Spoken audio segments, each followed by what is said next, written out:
The day she stole him, she asked to try on my ring. It slid onto her finger like it already belonged there. And when she smiled at me, I knew I wasn't going to get it back. Not the ring, not him, not even my place at the table. 6 years later, at our mother's funeral, she was laughing with him near the roses, until I walked in holding my husband's hand. Where in the world are you listening from? If you felt that moment, I'd love for you to subscribe to True Tales. 6 years is a long time. It's enough to bury an engagement, bury a version of yourself, even bury a dream that once made your whole world glow. After Thalia left with him, I moved out of Charleston the same night. I didn't pack, didn't say goodbye, didn't even cry. I took the cash I'd hidden for our wedding, bought a one-way ticket to Oregon, and disappeared. No one followed, especially not her. They called it heartbreak. I called it an autopsy of trust, of family, of the kind of love that shouldn't be up for auction. Thalia and Devereaux got married in a vineyard in Tuscany. Instagram perfect. Gold leaf cake, my ring on her hand. The same ring he bought using my grandmother's diamond, the one Mom gave me at 19. I watched it all unfold from a public library computer, surrounded by people who didn't know my name. That was the last time I searched them online. Some ghosts don't deserve to be fed. Instead, I built a new life in silence, in the kind of quiet that lets you remember who you were before the storm. And in that quiet, I met Caleb. He never asked about my past. He only asked what kind of clay I liked best. I told him porcelain. He said, "That's strong stuff. Looks delicate, but it survives fire." I married him in a courthouse. No dress, no cake. Just one truth. I would never need a spotlight to feel seen again. Then the phone rang. It was Aunt Mina. Her voice was shaking, even though she was trying to keep it calm. "Your mom passed in her sleep," she said.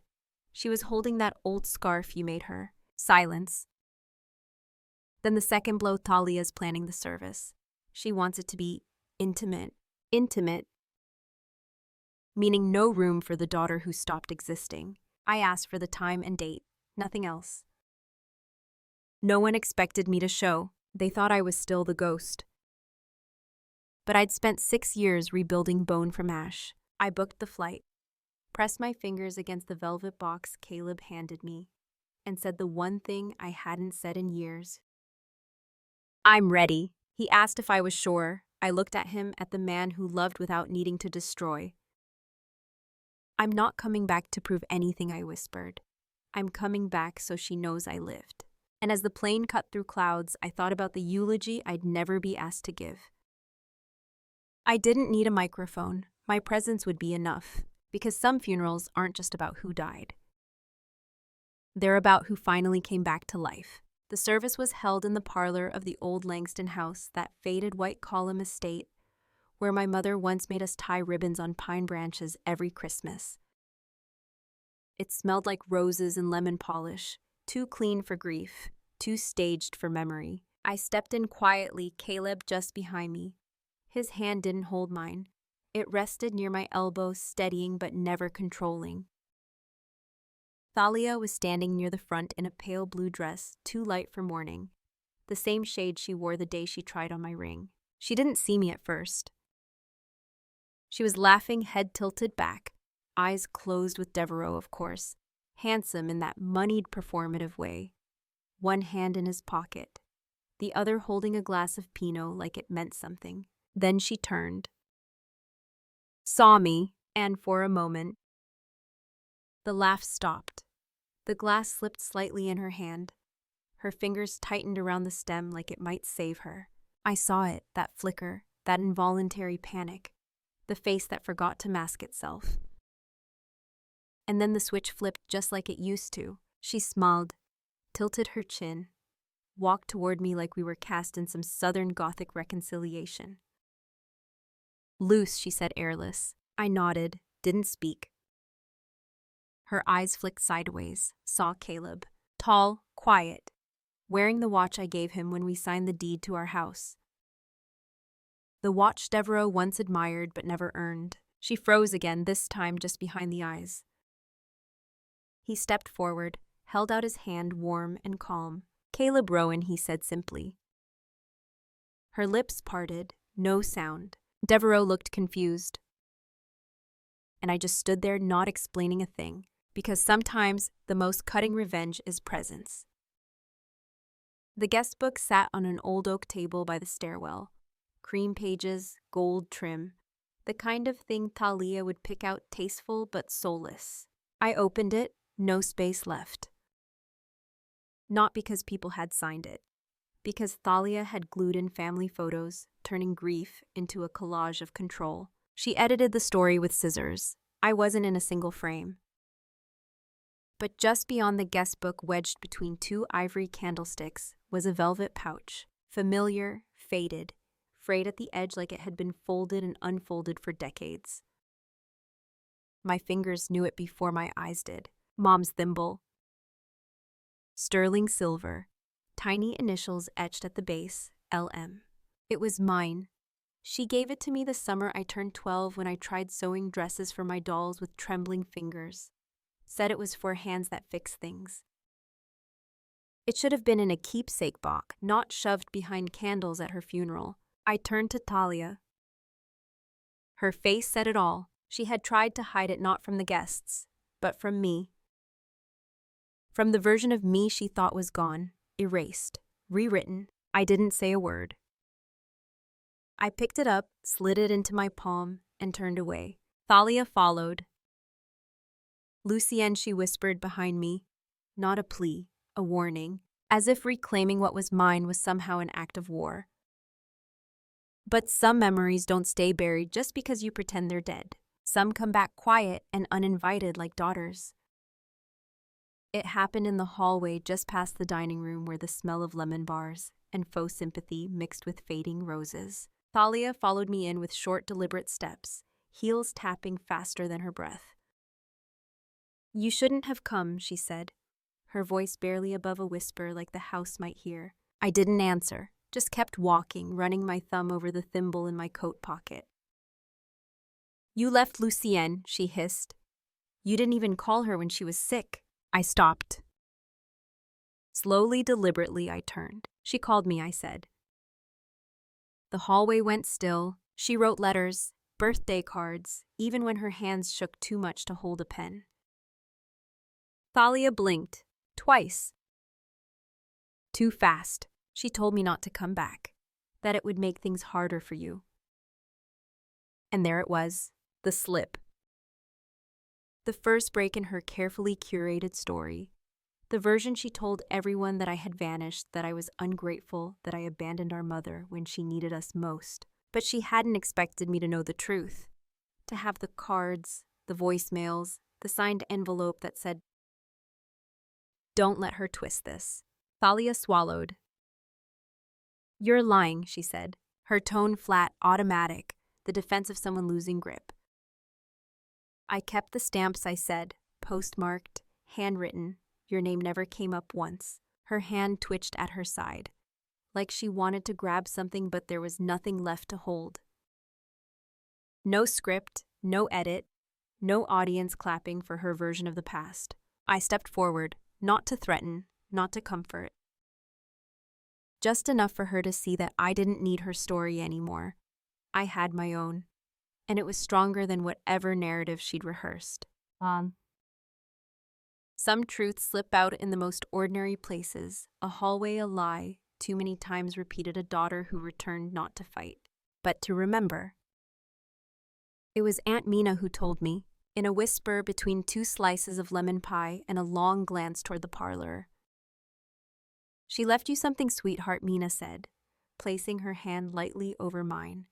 "She told me it had your name on it, said if anything happened, it was yours." I blinked, swallowed the bitter taste in my throat. "What is it?" I asked. "A Bach oak, heavy, kept in the cellar right side behind the linen crates." Thalia didn't mention it, not once. Of course she didn't. That box would be the last piece of truth Thalia couldn't Photoshop. After the guests began to thin, after the wine dulled most memories, I slipped down the back stairwell. The cellar was colder than I remembered, dusty, still, lit by a single bulb that hummed like an old violin string. And there it was, the oak box rope-handled, edges worn soft with time. One word carved into the lid in Mom's messy block print. "Hey, loose. Not Lucienne, not to my daughters, just loose." Inside layers of folded linen napkins, my childhood sketchbook with the tea stain still on the corner. A necklace I thought I'd lost at 17. Tied with a note, "Why she wanted to wear it after you." Below that letters, dozens, all addressed in her handwriting, all unopened. "Too loose. For later. For when it doesn't make sense. For when it finally does." I sat there on the cold floor, surrounded by cotton and ink, holding proof that I was never erased, just hidden. And Thalia had known. She had come down here. She had seen the box. But instead of handing it to me, she buried it in linen and silence. Because the truth in that box could rewrite everything. I closed the lid, stood up slowly, and whispered the only goodbye I ever needed. "Thank you for remembering me."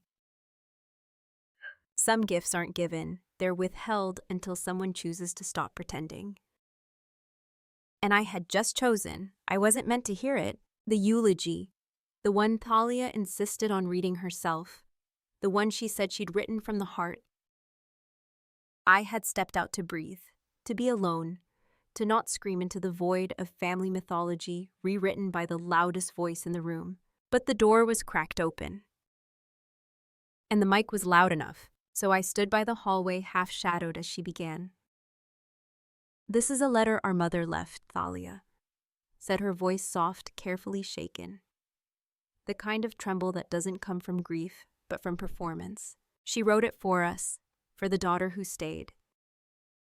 My stomach twisted. "No." I knew that phrasing. I'd seen it before. Not for the daughter who stayed. The real letter, the one in the oak box, read, "For the daughter who never needed to prove herself." Thalia was reading it aloud, but changing it, line by line. Rewriting grief like she rewrote history, erasing the context, the intent, the name. When she said, "I will always be proud of the grace you carry," I could hear the edge my mother wrote with, but twisted, now softened to fit a different face. She was reading my goodbye as if it belonged to her, and everyone nodded, everyone believed, because that's what Thalia did best. She made theft look like legacy. I stepped back from the door.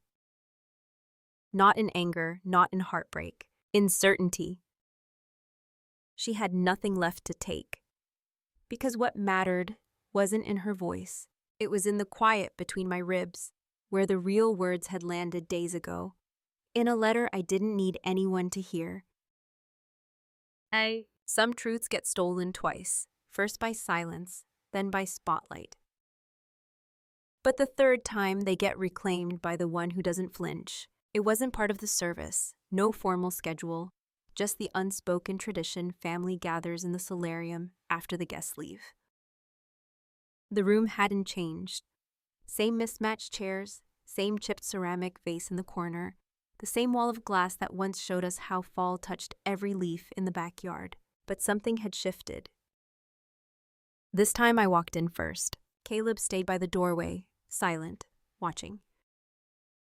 Thalia was seated by the fireplace knees, crossed wineglass, tilted just so.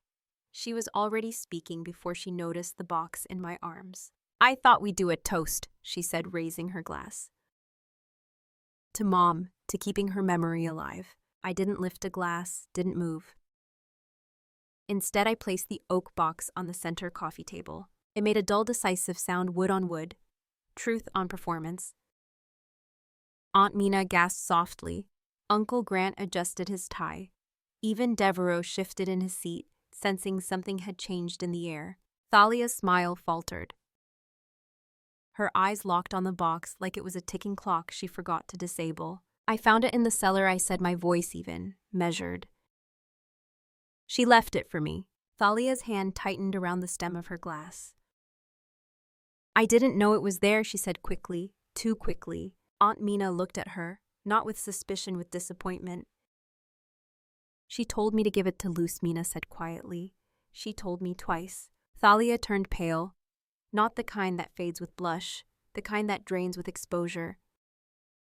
I opened the box. One by one I laid out the sketchbook, the necklace, the unopened letters. And finally the smallest envelope, cream paper, worn seal, written on the front in my mother's unmistakable hand. For the daughter who never needed to prove herself. Silence, real silence. Not tension, not waiting, just truth, landing. I didn't read the letter aloud, didn't have to. Its presence alone said everything, that I wasn't the one who left. I was the one sent away so that peace could pretend to exist under a carefully pressed surface. Thalia stood, but no one else moved. Not this time. She wasn't the center anymore.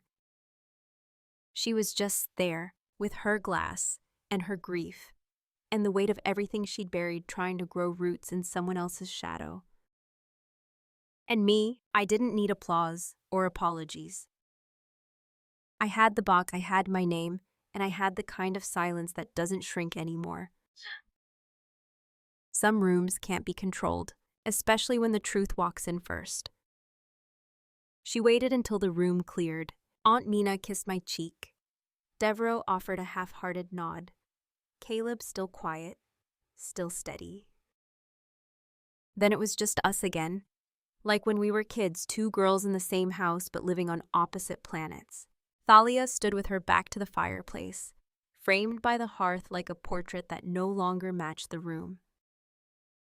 Her arms folded tight. Her mouth pressed in a line she must have practiced 100 times in a mirror that never showed her what she truly looked like. I didn't think she'd do that, she said, not looking at me, not looking at the box. She always made things harder than they had to be. I said nothing. Because there are some words that don't deserve a response. They're just nets meant to pull you back into a game you already left. I wasn't trying to hurt you, she added.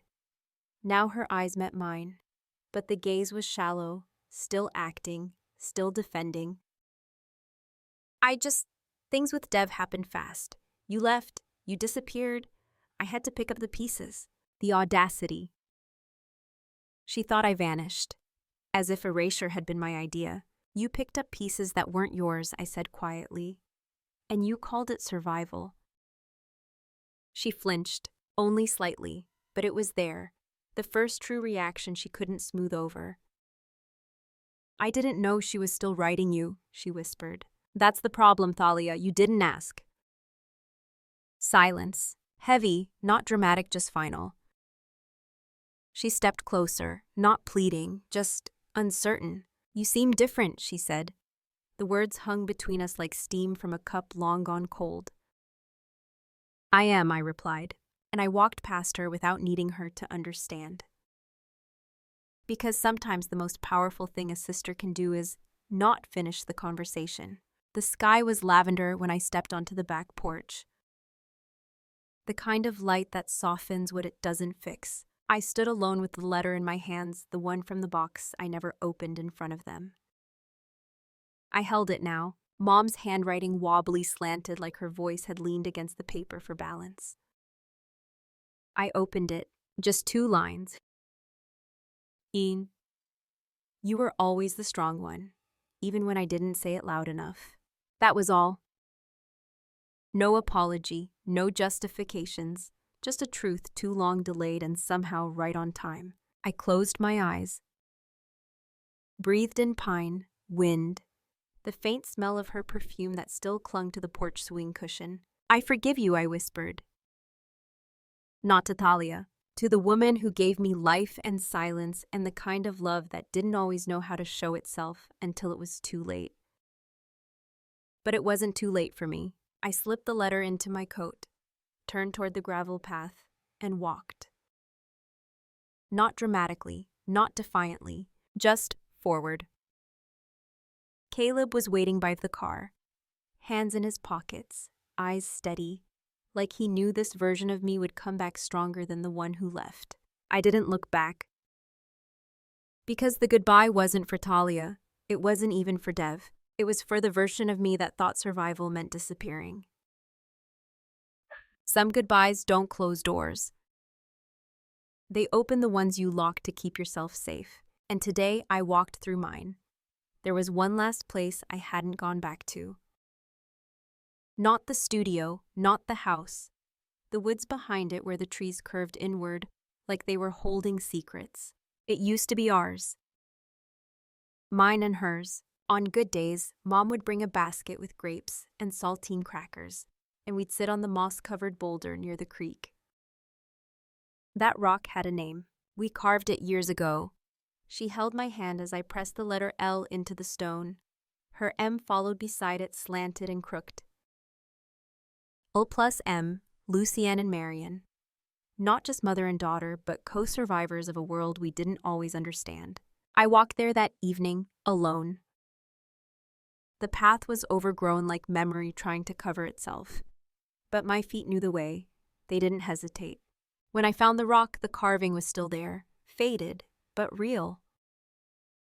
I sat beside it, opened the last envelope I hadn't dared read.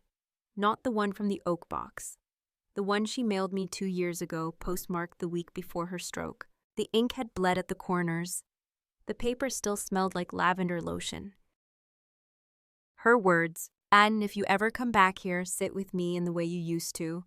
I may be gone, but I promise you'll feel me in the wind." I didn't cry. I didn't whisper back. I just folded the letter, slipped it beneath a flat river stone, and rested my palm on the carved initials. L, I said softly. M, I finished. We were here. We had always been. Not in the parlor, not in Thalia's version of the story. Here, in the dirt, in the moss, in the part of love that doesn't demand permission to endure. Some roots don't die when the tree falls. They grow sideways, underground, until one day they bloom again where no one thought to look. We didn't fly home the next morning. We drove. Caleb suggested it. Said there was something healing about taking the long way back. So we did. Through the Carolinas, past old motels and peach stands, watching the land shift from what once was to what could still be. By the third day, we pulled into our gravel drive in Oregon, sun slanting across the porch I built with my own hands. The clay studio was just where I left it, quiet, waiting. Inside the shelves were still dusted in red earth, half-shaped bowls, a cracked mug I never threw away. I slid the thimble from my coat pocket, set it beside the wheel, not as a relic, but a reminder. I didn't need it to protect me anymore. I had already walked through the fire. That evening, I lit a single lamp in the studio and opened a fresh block of porcelain. My hands didn't shake. They moved with memory, with new muscle, with the steadiness that comes from surviving things you don't talk about every day but carry like bone. Caleb watched from the doorway, didn't speak. He knew, he always knew, that I wasn't sculpting plates or mugs. I was sculpting space for the version of myself that never needed an apology to come back home. The house didn't need my name carved into its wood. It didn't need a portrait on the wall or proof of who I'd once been. It just needed me to return, whole, quiet, unapologetically alive. There are stories people will never know about you, because they were never meant to. Not everything needs to be reclaimed out loud. Some victories are written in silence, in letters unopened, in boxes rediscovered, in the way you no longer explain your worth to people who chose not to see it. And if you're listening to this wondering if it's too late to rewrite how your story ends, it isn't.